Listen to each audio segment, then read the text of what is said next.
I don't think I could mention just one thing. That's ducking a little bit. One of the most important things is what might be called people smarts, people relationships. Some of those things are learned by experience, by years, by patience, by dealing with people of different sorts.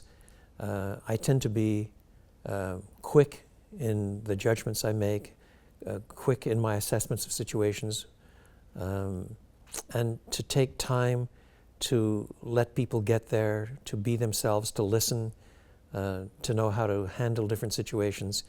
I've still got a lot to learn, but a lot of that is not learnable in a course. There are some things that can be taught in a course, but a lot of that is learned with more birthdays where you're committed to building up the people of God. I was with John Stott on one occasion when some of us were asking him,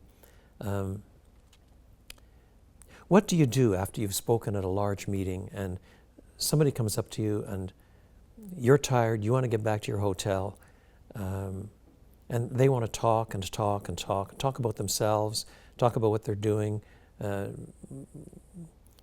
corner you on your time, probe into your life, and you basically want to excuse yourself and go to bed. Well, what do you do? How do you handle that? And he said very quietly, I pray for them. And there have been many times since hearing that when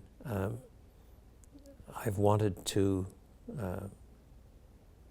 push people away. And in some occasions you have to. Sometimes they are emotionally deficient, and until somebody moves them away, they're going to stay with you. So, there have to be escape routes. I understand that.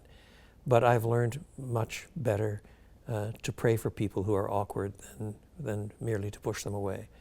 There is in the second place, a kind of creative element, an entrepreneurial element. Instead of viewing the ministry as merely keeping the machinery going, preparing for the next sermon, preparing for the next Bible study, preparing for the next elders meeting.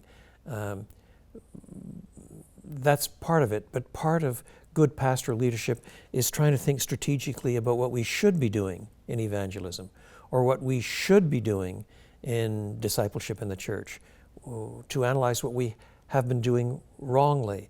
And that takes a certain kind of creative energy and entrepreneurial spirit of responsibility to be not only a shepherd, a pastor, and an elder, but an overseer. And all three words in the New Testament refer to one person, one office. And this ministry of oversight that requires superintending care and creative thought to see where we go as a body in this place. Some of that is learned in experience, talking with other people, being mentored by somebody who's a little older and so forth. Those are things that you can talk about at a seminary. Probably they were talked about at the seminary that I went to, but I doubt that I picked any of it up until I got into the ministry myself.